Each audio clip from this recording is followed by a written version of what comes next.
नमस्कार, मैं धनंजय कुमार द नागरिक में आपका स्वागत है। जो खबर है वो बड़ी ज़बरदस्त खबर है और खबर ये है कि राहुल गांधी के स्ट्रैटेजी ने बीजेपी तो छोड़िए, आरएसएस की चूल हिला दी है। अब आरएसएस जो है पलटी मारने वाला संगठन बन गया है। अभी देखिए औरंगजेब के प्रसंग पे कितना नाच रहे थे लोग। मुख्यमंत्री महाराष्ट्र, विश्व हिंदू परिषद, वो बजरंग दल, बीजेपी के मंत्री सब ऐसा डांस कर रहे थे कि जिसे लगा कि जो है तमाम 150 साल की खुशियां अभी हाथ में आ गई। औरंगजेब क्या हाथ में आ गया, जिसे देश की जो है नब्ज हाथ में आ गई और नाच रहे थे, दंगा तक करवा दिया। लेकिन दरअसल राहुल गांधी ने कुछ बोला नहीं इस पर, और राहुल गांधी के नहीं बोलने का असर ये हुआ, आप देख लीजिए राणा सांगा वाला प्रकरण पे भी क्या हुआ। राहुल गांधी चुप रहे। राहुल गांधी के बोलने का इंतजार कर रहे थे कि राहुल गांधी कुछ बोले, राहुल गांधी कुछ बोले, राहुल गांधी कुछ बोला नहीं। और संस्कृत में एक श्लोक है, मौनम सर्व साधनम, मौन सबसे उत्तम साधन है। राहुल गांधी ने बिल्कुल मोर्चे को पकड़ा रखा, और जो याद कीजिए, मैं बार बार इस बात को कह रहा हूं कि राहुल गांधी ने नब्ज पकड़ लिया आरएसएस की। आरएसएस जो है वो फैलाता है अफवाह, इतिहास से उखाड़ता है मुर्दे और उसको बांटता है। लेकिन राहुल गांधी ने कहा इस पर बात ही मत करो, छोड़ दो इसको, जो बोलना है जो करना है करने दो। और तमाम साहस का परिचय दिया, धैर्य का परिचय दिया मुसलमानों ने, इस देश के मुसलमानों को भी धन्यवाद, जिसने कहा कि तुम बकवास करते रहो, तुम क्या कहते हो, नमाज नहीं पढ़ेंगे, सड़क पे लो नहीं पढ़ते, तुम कह रहे हो कि होली में मस्जिद को ढक लो ढक लिया, और क्या कहते हो, जो कहते हो वो करेंगे। नतीजा हुआ कि लड़ने के लिए जो कोई मैदान में जब उतरता है ना, तो कोई बहादुर साथ में चाहिए उसको लड़ने वाला पहलवान। नहीं तो अगर अकेले पहलवान क्या लड़ेगा। जो दौड़ने वाली बात होती, जब दौड़ में तब न दौड़िएगा जब 4 5 7 6 लोग शामिल हो। यहाँ तो दौड़ने के लिए आप अकेले हो, दौड़ो, कहाँ दौड़ के जाना है। आरएसएस के साथ वही स्थिति हुई। बीजेपी की तो कोई हैसियत नहीं है, बीजेपी का कोई मतलब नहीं, बीजेपी नाम की पार्टी है, मूल पार्टी जो है आरएसएस है। आरएसएस जो कहेगा वही बीजेपी को करना है।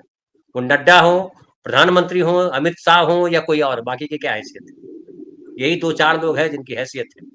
और अब जो है, जो सबसे बड़े ताकतवर नेता है आरएसएस के, मोहन भागवत जी तो हैं, चूंकि सरसंघ चालक है, लेकिन सबसे ताकतवर उसमें से जो है वो भैया जी जोशी है।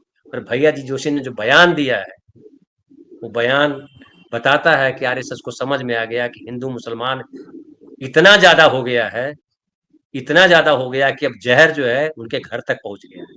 और जो आम आदमी है, आम आदमी ने जहर को फेंक दिया है, उल्टा लगा दिया, घुमा दिया है, वो एक जॉस्ट फैन चला दिया है कि चलो बाहर निकल जाओ।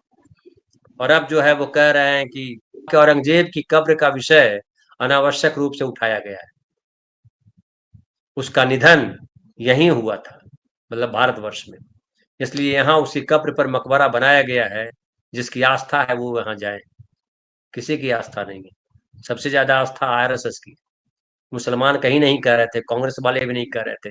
औरंगजेब का कब्र जहाँ है खुलदाबाद में, वहां उसने तो मिट्टी के कब्र थी, उसको लॉर्ड कर्जन ने उसको जो है संगमरमर लगाया। उसके बाद किसने क्या किया। पिछले 75 सालों में जितने दिन से हमारा देश आजाद हुआ, उसके बाद कौन उसी कब्र पे फूल चढ़ाने गया है। आरएसएस वाले भी फूल चढ़ा रहे हैं, और बार बार वो जिंदा करते हैं मुगलों को।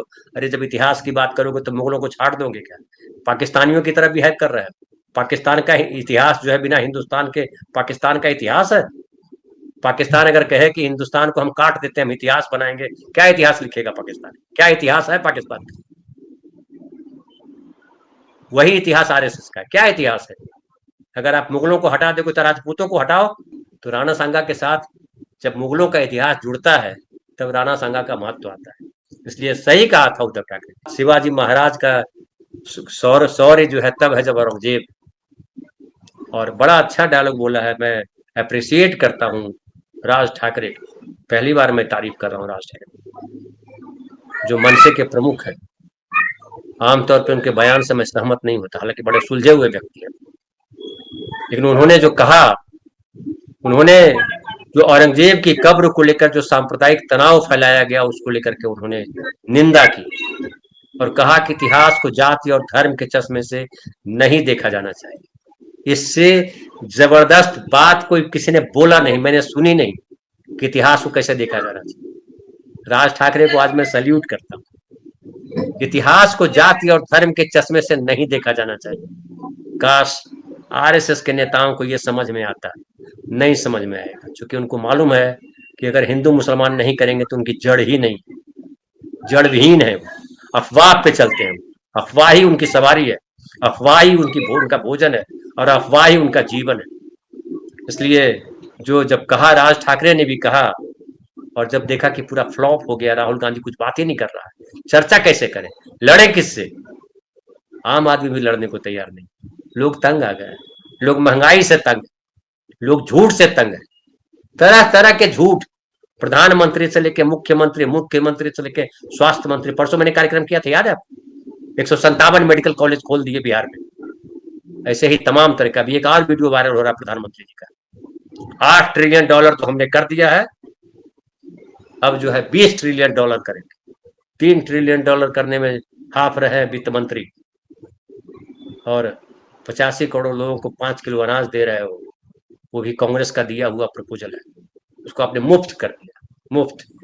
आरएसएस अपने घर से लेके आ रहा है, आरएसएस के सारे कार्यकर्ता जो है पैसा जमा कर रहे हैं, अनाज जमा कर रहे हैं, वही खेती करते हैं। अगर खेती करने वालों का लिस्ट निकालिएगा ना, तो आरएसएस का 2% आदमी खेती कर रहा है। और ये जो नेहरू ने जो सरकारी नौकरियां दी और जो पेंशन का ये किया, ज्यादातर पेंशन भोगी है आरएसएस के नेता, और वही सबसे ज्यादा नेहरू को गाली देते हैं। समझिए कैसे लोग हैं। और कोई भी जो नेहरू के साथ, नेहरू को जो गद्दार बोलता है, वो एहसान फरामोश है। और अभी जो भैया जी कह रहे हैं, भैया जी ने आगे क्या कहा वो भी सुनिए, मजेदार है। कह रहे हैं कि हमारे पास छत्रपति शिवाजी महाराज का आदर्श है। उन्होंने अफजल खान का मकबरा बनवाया था। क्या कल बनवाया उन्होंने मकबरा छत्रपति शिवाजी महाराज ने, कि उसी समय बनवाया था जब अफजल खान को मारा था शिवाजी महाराज ने? यह भारत की उदारता और समावेशिता का प्रतीक है। तो जब नाच रहे थे, कथक कर रहे थे और भांगड़ा कर रहे थे, आरएसएस के लोग को दिखाई नहीं पड़ रहा था कि कैसे नाच रहे थे वो बजरंग दल वाले और विश्व हिंदू परिषद वाले? और ये यहाँ के मुख्यमंत्री जो नागपुर से आते हैं, जो आरएसएस का वरदान प्राप्त है, देवेंद्र फडणवीस, क्या बोला था उन्होंने कि औरंगजेब के कब्र को हम जो है कानूनी तरीके से हटाएंगे। और एक और मंत्री हैं बीजेपी के, वो कह रहे थे कि हम उखाड़ देंगे, रात के अंधेरे में पता नहीं चलेगा। बताइए। और अब कह रहे हैं कि ये भारत की उदारता और समावेशिता का प्रतीक है। भारत उदार देश है, आपके पहले भी था, आपके साथ भी है और आपके बाद भी है। लेकिन दुख की बात है कि आप उदार नहीं, आपके मन में, आपके दिमाग में जहर भरा हुआ है। आप मुसलमानों के खिलाफ जहर भरते उगलते हो, फिर जो है पिछड़ों के खिलाफ जहर उगलते हो, फिर जो है दलितों के खिलाफ जहर उगलते हो। जो करनी सेना का नाच चल रहा है उत्तर प्रदेश की सड़कों पर, वो क्या है? दलितों को निशाना बना रहा है, पिछड़ों को निशाना बना रहा है। आपके दिमाग में सिर्फ जो है ब्राह्मणवाद है, और आपको लगता है कि श्रेष्ठ ब्राह्मण है केवल, श्रेष्ठ जो है सवर्ण है केवल। लेकिन ये देश जो है बहुत आगे जा चुका है। ये पुराण में नहीं अटका हुआ है देश, ये गुप्त काल में नहीं फंसा हुआ देश, गुप्त काल से आगे निकल करके आ गया। और वो जो है सम्राट अशोक का अशोक स्तंभ और अशोक चक्र आजादी के बाद ऐसी देश ने ऐसे ही नहीं अपनाया था, उसका मकसद था, उसका मतलब था। तो ये जो अब कह रहे हैं कि अफजल खान को, देखिए, और बड़ा अच्छा बोला है राज ठाकरे ने, कहा है कि बीजापुर के सेनापति अफजल खान को प्रतापगढ़ किले के पास दफनाया गया था, और ये छत्रपति शिवाजी महाराज की अनुमति के बिना नहीं किया जा सकता था। छत्रपति शिवाजी महाराज आरएसएस वालों जैसे नहीं थे। आरएसएस वालों का आदर्श छत्रपति शिवाजी महाराज हो नहीं सकते। और अगर छत्रपति शिवाजी महाराज अगर प्रकट हो जाए तो आरएसएस के लोग भाग जाएंगे, इतनी जोर से तलवार चलाएंगे कि कहां कहां कट जाएगा पता नहीं चलेगा। छत्रपति शिवाजी महाराज का नाम जितना बदनाम किया आरएसएस के लोगों ने महाराष्ट्र में, छत्रपति शिवाजी महाराज जो है दुनिया के लिए नायक है। वो दुनिया के लिए वो उदाहरण है कि कैसे सम्मान किया जाता है। जो मुस्लिम महिलाओं को का जो सम्मान दिया उन्होंने, जो अफजल खान का सम्मान दिया उन्होंने। और हमारे यहाँ कहा जाता है कि मरने के बाद सारे गुण खत्म हो जाते हैं, इसलिए सब स्वर्गीय हो जाते हैं। जो गटर में पैदा होते हैं गटर में मर जाते हैं, वो भी स्वर्गीय कहलाते हैं। कोई नरकवासी आज तक मैंने कहीं पढ़ा नहीं कि फलाना नरकवासी। संस्कृति की बात करते हैं और संस्कृति के नाम पे कचरा फैलाते हैं। राहुल गांधी ने जो परिचय दिया है, राहुल गांधी से वो कहे न कहे पूरा आरएसएस, पूरा बीजेपी, पूरा तंत्र राहुल गांधी के खिलाफ जो है जड़ खोदने में लगा हुआ है, कांटों की बाढ़ लगा रहा है। फेंसिंग जो है बांग्लादेश के सीमा पे नहीं कर पा रहे हैं, लेकिन इस देश में फेंसिंग कर रहे हैं बीजेपी के लोग, आरएसएस के लोग। लेकिन फेंसिंग करने वाला, हमारे यहाँ एक और कहावत है, जो बबूल का पेड़ लगाता है वही बबूल में उलझता है, वही बबूल में फंसता है। और आरएसएस लगातार फंस रहा है। सत्ता आपके पास है तो चीखिए, चिल्लाइए, सौर्य बघारिए। सत्ता जिस दिन हटेगी आपको समझ में आएगा भारत कितना उदार देश है।